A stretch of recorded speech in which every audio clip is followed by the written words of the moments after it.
IPL 2025 മൂന്നും നാലും മത്സരങ്ങൾ ഇന്നലെ ഞായറാഴ്ച നടന്നു. ആയതിൽ SRHും RRും തമ്മിലാണ് ഏറ്റുമുട്ടിയത്. ടോസ് നേടിയ RR നായകൻ റിയാൻ പരാഗ് SRHനെ ബാറ്റിങ്ങിന് അയക്കുകയും ബാറ്റിങ്ങിന് വളരെയധികം അനുകൂലമായ പിച്ചിൽ SRH ബാറ്റ്സ്മാൻമാർ 6 വിക്കറ്റ് നഷ്ടത്തിൽ 286 റൺസ് നേടുകയും ചെയ്തു. അവരുടെ പ്രകടനം ഏറെ മികച്ചതായിരുന്നു. ആ കൂട്ടത്തിൽ എടുത്തു പറയേണ്ടത് 47 പന്തിൽ നിന്നും 106 റൺസ് നേടിയ ഇഷാൻ കിഷൻ IPLലെ തൻ്റെ കന്നി സെഞ്ചുറി നേടുകയായിരുന്നു.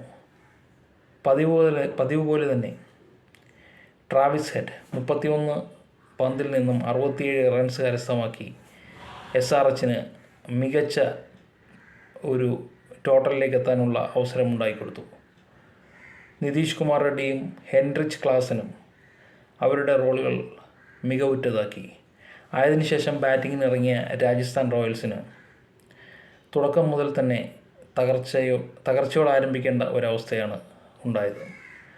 തുടക്കത്തിൽ തന്നെ 2 വിക്കറ്റ് നഷ്ടപ്പെട്ട് സമ്മർദ്ദത്തിലാണ് രാജസ്ഥാൻ ഭീമാകാരമായ ഒരു ടോട്ടലിനെ നേരിട്ടത്.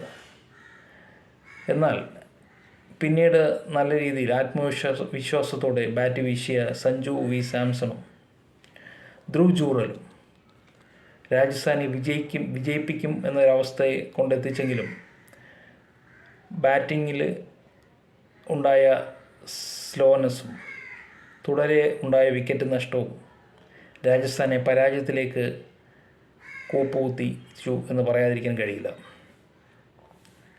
എന്നിരുന്നാലും ഹെറ്റ്മേയറുടെയും ശുഭത്തിൻ്റെയും അവസാന പാദത്തിൽ നടത്തിയ മികച്ച പ്രകടനം രാജസ്ഥാൻ റോയൽസിനെ 6 വിക്കറ്റ് നഷ്ടത്തിൽ 242 റൺസ് നേടി വിജയത്തിൻ്റെ ഒരു വിജയം പോലെ തന്നെ ഒരു മികച്ച ഒരു പ്രകടനം കാഴ്ചവെച്ചു.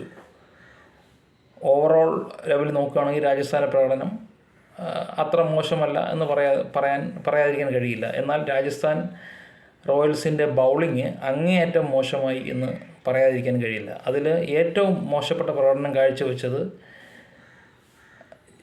ആർച്ചറാണ്. അദ്ദേഹം 4 ഓവറിൽ 76 റൺസാണ് വിട്ടുകൊടുത്തത്. അത് രാജസ്ഥാൻ്റെ തോൽവിക്ക് പ്രധാന കാരണമായി മാറി എന്ന് പറയാതിരിക്കാൻ കഴിയില്ല. ഏതായാലും ആയതിനുശേഷം നടന്ന രണ്ടാം മത്സരത്തിൽ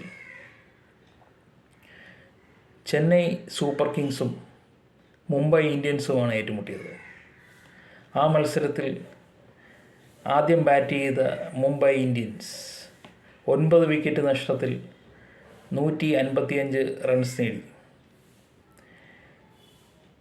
മുംബൈ നിരയിൽ തിലക് വർമ്മ 31 റൺസും എസ്കൈ 29 റൺസും ദീപക് ചഹാർ 28 റൺസും കരസ്ഥമാക്കി. മുംബൈയുടെ ഇന്നിങ്സിന് ശേഷം ബാറ്റിംഗ് ആരംഭിച്ച ചെന്നൈ രചിൻ രവീന്ദ്രയുടെ മികച്ച ഒരു അർദ്ധ സെഞ്ചുറിയും ചെന്നൈ ക്യാപ്റ്റൻ ഗെയ്ക്വാഡിൻ്റെ മികച്ച അർദ്ധ സെഞ്ചുറിയുടെയും അടിസ്ഥാനത്തിൽ മുംബൈ മുന്നോട്ട് വച്ച ലക്ഷ്യം മറികടന്നു. മുംബൈ ബൗളിംഗ് നിരയിൽ വിഘ്നേഷ് പുത്തൂർ എന്ന മലയാളി ബൗളർ വളരെ മികച്ച ഒരു പ്രകടനമാണ് കാഴ്ചവെച്ചത്. തീർച്ചയായും മലയാളികൾക്ക് ഏറെ അഭിമാനിക്കാവുന്ന ഒരു പ്രകടനമാണ് അദ്ദേഹത്തിൻ്റെ ഭാഗത്തു നിന്ന് ഉണ്ടായത്. 32 റൺസ് വിട്ടുകൊടുത്ത് 3 വിക്കറ്റ് കരസ്ഥമാക്കി. ചെന്നൈ ബൗളിംഗ് നിരയിൽ നൂർ അഹമ്മദിൻ്റെ 18 റൺസ് വിട്ടുകൊടുത്ത് ഉള്ള 4 വിക്കറ്റും ഖലീൽ അഹമ്മദിൻ്റെ 3 വിക്കറ്റും വളരെ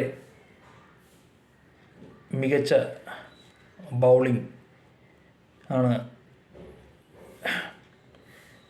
ചെന്നൈക്ക് മുംബൈയെ ചെറിയ സ്കോറിന് എത്തിക്കാൻ സഹായിച്ചത്. അശ്വിൻ 1 വിക്കറ്റും കരസ്ഥമാക്കി.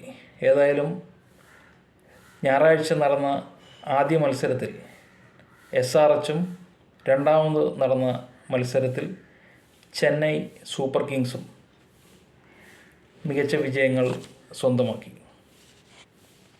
ഇതോടുകൂടി ഈ വീഡിയോ അവസാനിപ്പിക്കുന്നു. നന്ദി, നമസ്കാരം.